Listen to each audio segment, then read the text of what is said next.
Novamente, já sou membro. Tá, pastor? Sem carta, mas...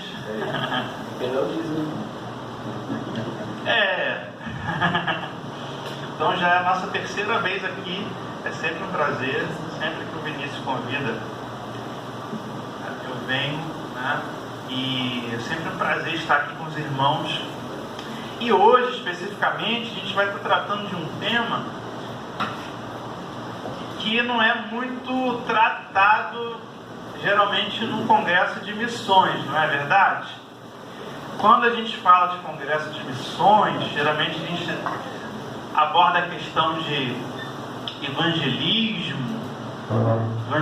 estratégicos, estratégias de evangelização. E hoje a nossa temática é missões, economia e sustentabilidade. Olha só. Você tinha avisado que era desse tema? Amém. Amém, irmãos? Vamos repetir aqui comigo? Missões, economia e sustentabilidade. Vamos orar? Mais uma vez? Pai, te agradecemos pelo dia de hoje, por todos aqueles que chegaram aqui, todos aqueles que estão vindo. Peço que o Senhor agora tome nossas mentes, nossos corações, nos dando entendimento, sabedoria do Teu Espírito Santo, a Tua unção, Senhor Deus, e que nossa mente agora esteja ligada com a Sua, para que nós possamos aprender, crescer e melhorar, Senhor Deus. Em nome de Jesus. Amém.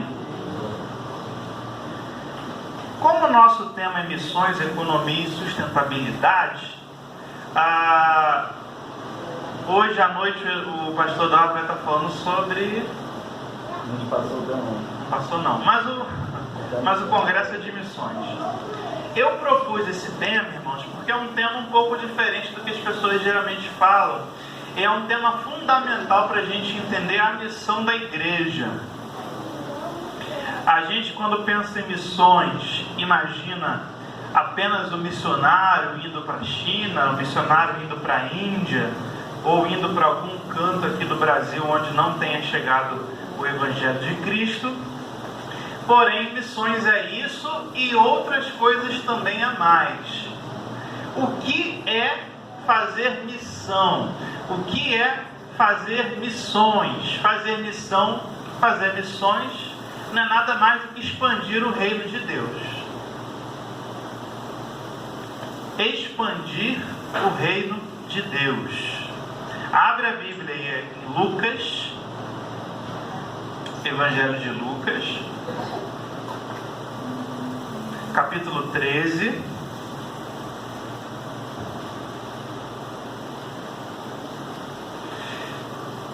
versículo 18 até o versículo 21. Lucas, capítulo 13, versículo 18 até o versículo 21. A gente vai usar muito a Bíblia hoje. Amém? Os irmãos estão com sono? Gente, vem pra frente, está todo mundo aí atrás, parece até cinema, né? Que fica o pessoal no escurinho assim. Acender aquela luz ali, senão nós vamos dormir. E aqui é mais fresco. Vem pra frente, vocês vão perguntar daqui a pouco. É o vento? Tem vento aqui também. Aqui é mais fresco que lá. Mais fresco. Aqui é mais fresco. Mas crente tem que procurar o fogo, o calor. Vento, negócio de vento na Bíblia. Vento de doutrina, enfim. Diz assim o versículo: Jesus dizia-lhes: com que se parece o reinado de Deus? Aqui o compararei. Parece com um grão de mostarda que um homem pega e semeia em sua horta. Cresce, torna-se árvore e as aves se aninham em seus ramos. E Jesus acrescentou: com que eu compararei o reino de Deus? Parece com o fermento que uma mulher toma e mistura com 3 medidas de massa até que tudo fermente. O que Jesus está falando aqui? Ele está comparando o reino de Deus a uma semente. E ele começa comparando com uma semente de mostarda. Quantos irmãos aqui já viram uma semente de mostarda? Já viu? É minúscula. quase do tamanho de uma pimenta. Sabe que a gente compra pimenta calabresa, vem aqueles grãozinhos? É daquele tamanhozinho. E a semente de mostarda, ela se torna uma árvore gigantesca. E na parábola de Jesus ele está mostrando o seguinte: o reino de Deus, ele é uma sementinha do propósito de Deus aqui na terra, que quando plantada no solo certo, ele vai crescendo, crescendo, crescendo, crescendo, e ele se transforma num fator abençoador de inúmeras possibilidades. Porque o que eu faço com uma árvore? Né? Uma árvore, ela de mostarda, ela dá o grão de mostarda, que serve para tempero, que serve para remédio, serve para inflamação, serve um monte de coisa. Serve para tratar doenças do corpo. Uma árvore, ela serve para dar sombra. Uma árvore, ela serve para refrescar a região. E uma árvore ali, onde Jesus nasceu, daquela servia para que as aves fizessem ninho, ou seja, para que as espécies se reproduzissem. Então uma coisa minúscula, insignificante, plantada com a mão de Deus, se transforma num fator que abençoa vidas, abençoa a natureza, abençoa os animais, é um fator que abençoa em todos os sentidos. E isso que é o reino de Deus, irmãos.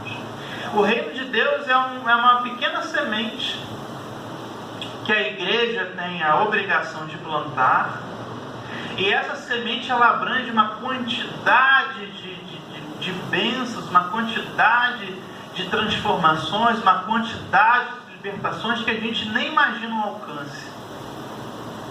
Eu trouxe uma definição do reino de Deus aqui.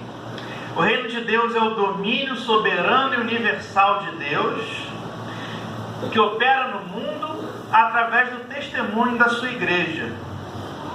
Então o reino de Deus é um local, é a região, é o espaço onde a presença de Deus, onde o poder de Deus, onde a justiça de Deus habita plenamente. A gente sabe que Deus criou todo o universo, criou o nosso planeta para que o reino de Deus reinasse aqui plenamente e fosse trabalhado através dos seres humanos que Deus criou. Então Deus forma Adão e Eva e coloca Adão e Eva no jardim do Éden para que eles pudessem expandir o reino de Deus. E o que Adão e Eva vão fazer? Quem sabe? Todo mundo sabe. Todo mundo sabe? Adão e Eva vão ir contra o propósito de Deus, contra a vontade de Deus. Adão e Eva vão desobedecer uma ordem clara de Deus, né?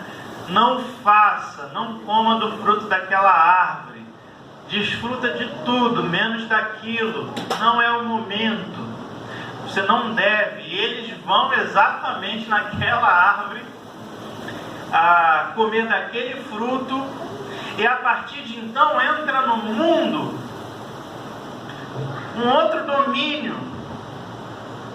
Entra no mundo o domínio do pecado. Entra no mundo que Deus criou perfeito e Deus criou bom. Quando nós lemos a palavra de Deus em Gênesis 1 e 2, mostra que tudo que Deus criou era bom. No sétimo dia Deus descansa e viu que tudo que Ele criou era perfeito e era bom. Mas quando os responsáveis por fazer essa manutenção aqui na terra pecam, obedecem Satanás, eles agora entregam a direção das suas próprias vidas a Satanás. E é por isso que a Bíblia diz que o mundo hoje jaz no maligno. Porque Adão e Eva, que são os primeiros, são a autoridade, são os cabeças de toda a humanidade, entregaram tudo nas mãos de Satanás. Abriram mão da direção da autoridade de Deus e se entregaram ao pecado e ao inimigo das nossas vidas. Amém?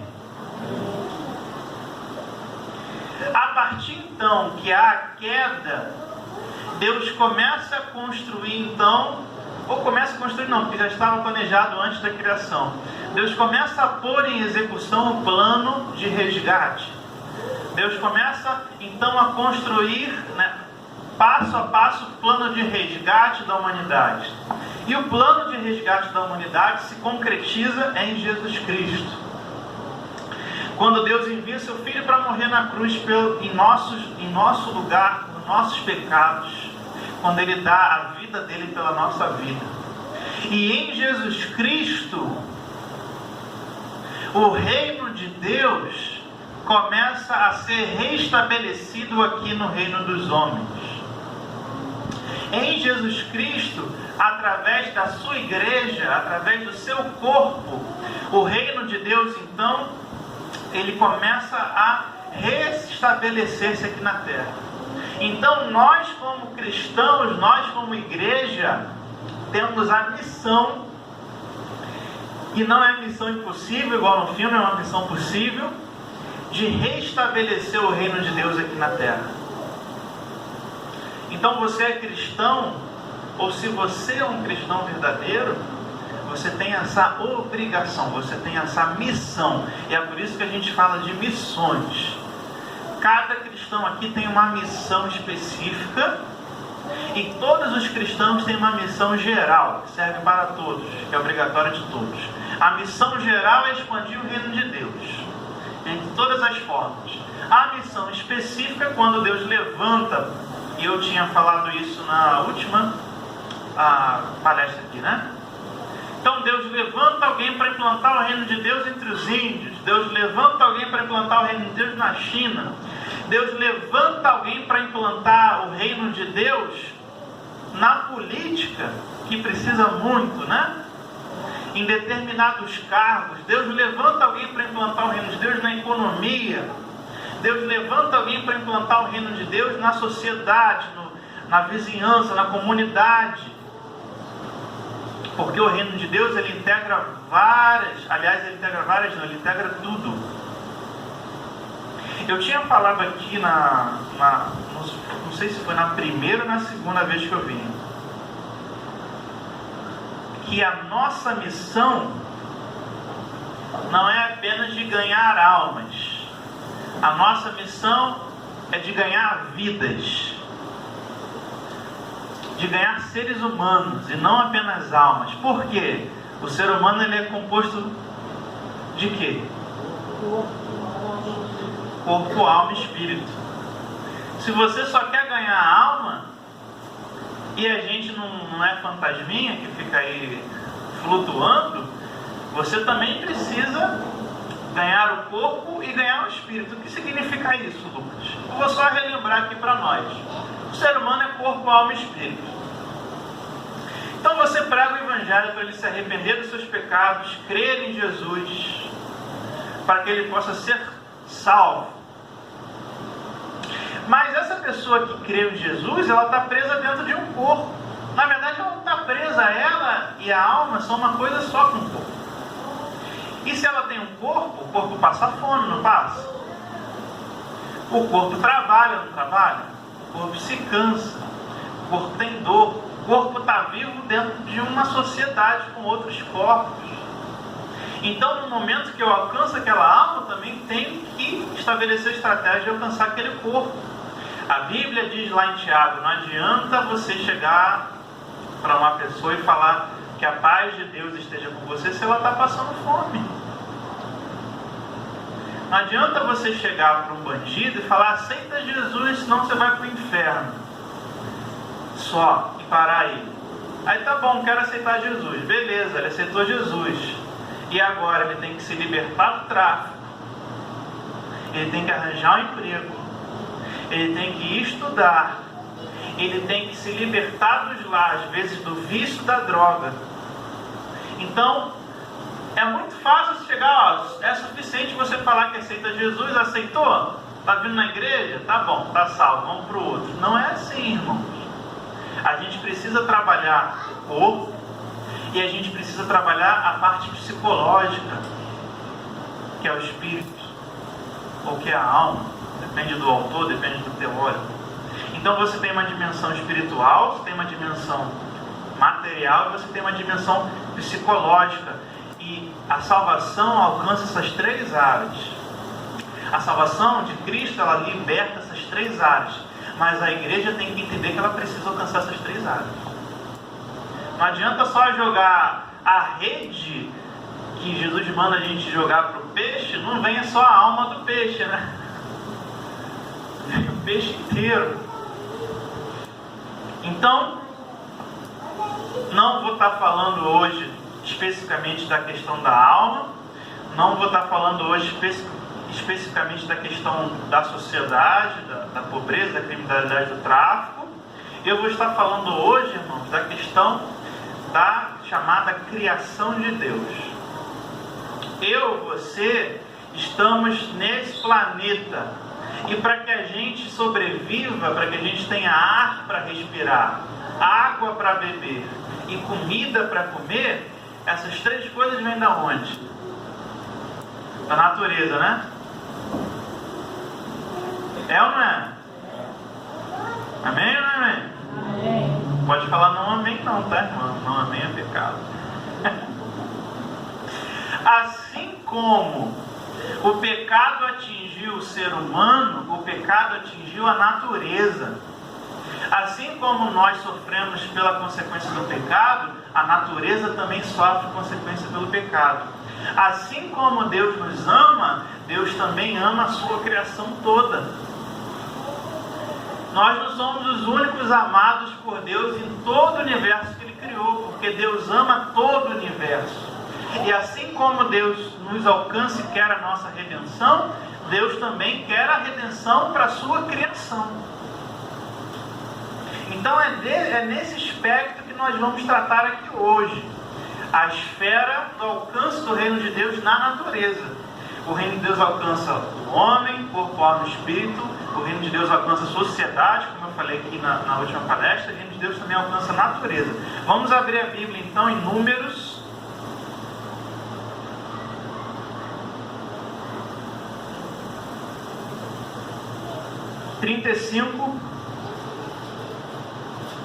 Antigo Testamento, Torá, Pentateuco, livro de Números, capítulo 35, versículos 33 e 34.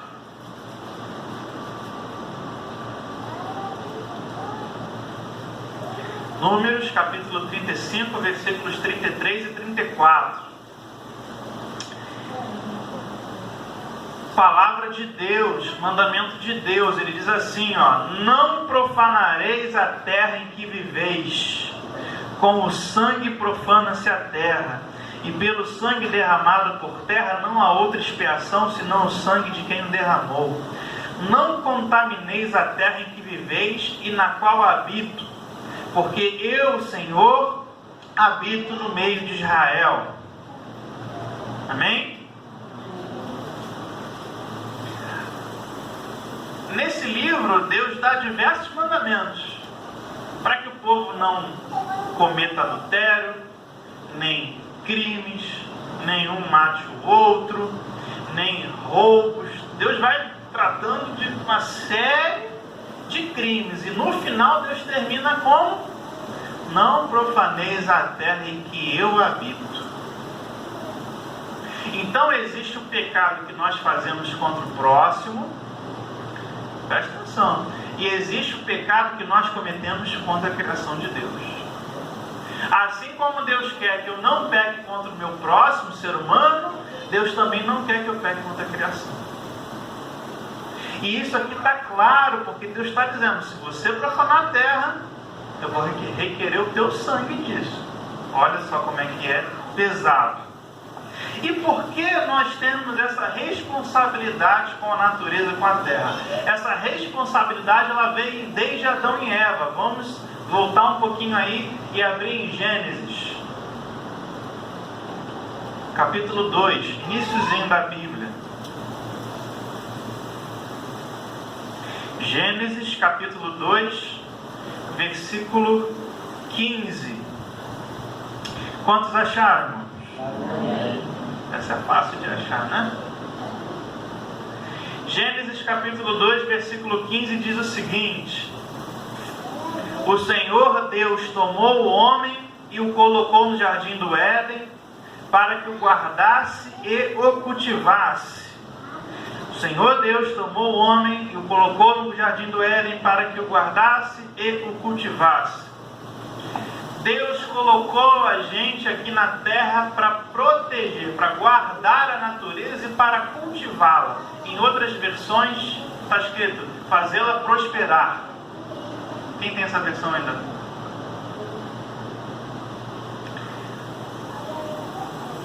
Tudo que Deus criou é perfeito e bom. Se há destruição da natureza, se há poluição do rio, se há incêndio de florestas, se há derrubada de floresta para encher de casas indiscriminadamente, há pecado do homem contra a criação de Deus. E nós temos, se você não sabia, irmãos, eu estou dizendo hoje, obrigação de combater esse pecado, porque a natureza também é espaço do amor e da atuação de Deus. Amém? A Bíblia diz que o pecado do homem atinge profundamente a natureza. Isso é muito pesado, irmãos. Saber que o pecado não atinge só a nossa família, as crianças, mas o pecado também atinge a natureza. Abre a Bíblia aí, vamos avançar um pouquinho, em Jeremias. Livro do profeta Jeremias, capítulo 12.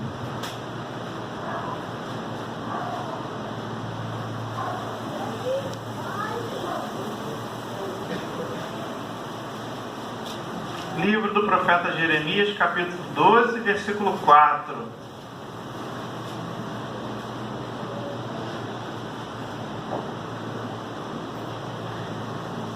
Jeremias, capítulo 12, versículo 4, diz assim: Até quando lamentará a terra e secará a erva do campo? Pela maldade de seus habitantes fogem os animais e as aves do céu. Quem tem outra versão aí, lê para mim, em voz alta, por favor. A minha diz assim, ó: Até quando estará de luto a terra, e se secará a erva de todo o campo, por causa da maldade dos habitantes que habitam nela? Perecem os animais e as aves, porquanto dizem, ele não verá o nosso fim. Então, irmão, a gente está vendo aqui que o nosso pecado atinge toda a criação de Deus, não atinge só os seres humanos. E a terra se lamenta, a terra fica de luto, a terra seca, os animais fogem. E às vezes eu me pergunto, por que nós, seres humanos, somos tão maus assim?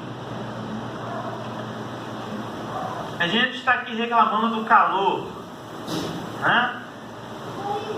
Estamos vivendo uma onda de calor infernal no Rio de Janeiro como nunca, pelo menos eu nunca vi. Desde o mês de janeiro, ontem então, meu Deus do céu. E hoje vai ser assim de novo.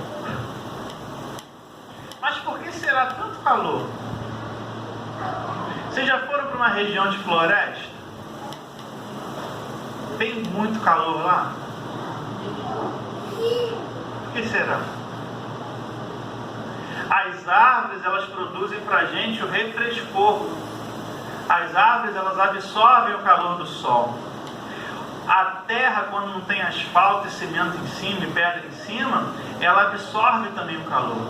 Então toda região onde tem mais árvores, onde tem mais floresta, onde tem mais mata, é uma região mais fresca.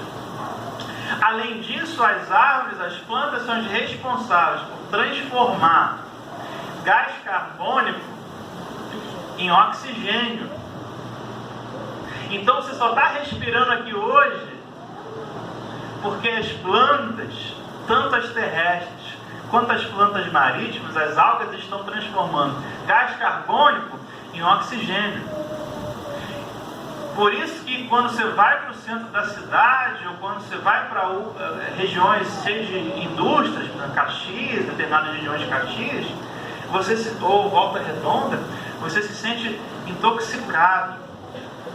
Você começa a tossir, Você, se tiver alergia, começa a trancar aqui dentro, começa a pele a ficar vermelha, começa a ter coceira, porque eles destroem tudo, eles destroem as árvores, joga poluente, não tem árvore para transformar aquele poluente em oxigênio de novo.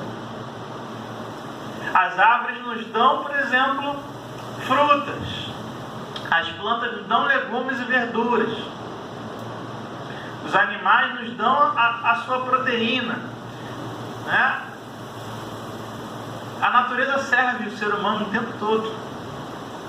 A natureza abençoa o ser humano o tempo todo. A natureza sustenta o ser humano o tempo todo, porque ela está obedecendo o mandato que Deus deu para ela. Você não vai ver uma árvore rebelde. Hoje a gente tem um inseto que ele é responsável por polinizar a maioria do mundo, que é a abelha. A abelha é o maior polinizador do mundo. É aquele que leva as flores e frutos a se reproduzirem. E as abelhas estão entrando em extinção no mundo inteiro. Quem lembra que no Brasil, a gente entrava, aqui no Rio, a gente entrava na padaria, estava cheio de abelha em cima do pão doce. Você abriu uma lata de Coca-Cola, já vinha 2, 3 abelhas em cima. Na praia, então, quem lembra disso? Hoje, raríssimo ver isso. É tão raro que quando aparece uma abelha na lata de refrigerante, a pessoa fica com medo da abelha. Se tem um monstro ali, uma abelha. E outras, a joaninha. Quem lembra que o Rio era povoado de joaninha? As crianças pegavam caixa de fósforo vazia e ficavam colecionando. Acho que a culpa é das crianças. Quem lembra que quando dava esse calor no Rio de Janeiro, não esse, um calor um pouco menor, o que aparecia, brotava do chão? E depois virava farofa? Formiga. Dona Jura, quem lembra disso? Abaixo de 20 aqui, ninguém pegou isso. Eu lembro que era muita, era em janeiro, né? Era muita, de repente a rua estava tomada por elas migravam e depois sumiam. E, irmãos, cada inseto desse tem um objetivo no nosso ecossistema. Se eles não aparecem mais, alguma coisa ruim está acontecendo e vai prejudicar a gente. E o que está acontecendo de ruim? Simplesmente estão acabando com todas as florestas, estão queimando tudo, os rios estão jogando esgoto dentro, estão jogando lixo. Ah, nunca joguei lixo na rua, mas se você joga lixo no chão, aqui no BRT, aqui no asfalto, e bate a chuva, você acha que vai para onde? Não volta para nossa casa, vai para o rio, vai para o mar. Quem aqui já teve a oportunidade de ver a bandeira do Rio de Janeiro? Aqui. Né? Deixa eu abrir aqui. Eu não sei se é essa, mas não sei se é esse brasão ou se é... Tem outro brasão que vocês vão entender o que eu estou falando, que antigamente tinha no uniforme da prefeitura. Tinha golfinho.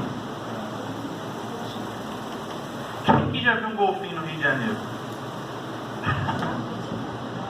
Tinha muito aí na Baía de Guanabara. E onde é que tinha golfinho na Baía de Guanabara? Onde é que tinha golfinho no Rio? Na Baía de Guanabara. Não tinha golfinho não, era povoado de golfinhos e de baleias. Essas construções do centro da cidade antiga, de 100, 200 anos atrás, são todas coladas com óleo de baleia, não tem cimento. Repara, quando você for no centro da cidade, não é cimento, é óleo de baleia. E a Baía de Guanabara, ela é um local de era um local de procriação desses golfinhos, dessas baleias, porque ela não tem onda, ela é calma e ela é de águas quentes. Então eram golfinhos e baleias que vinham de diversas partes do mundo, para procriar aqui. E o que aconteceu? Esgoto, lixo na praia, contaminação, caça ilegal desses bichos, e agora a gente não tem nada, a gente não pode sequer pular lá. Se você não quiser sair dali com hepatite A, B e C,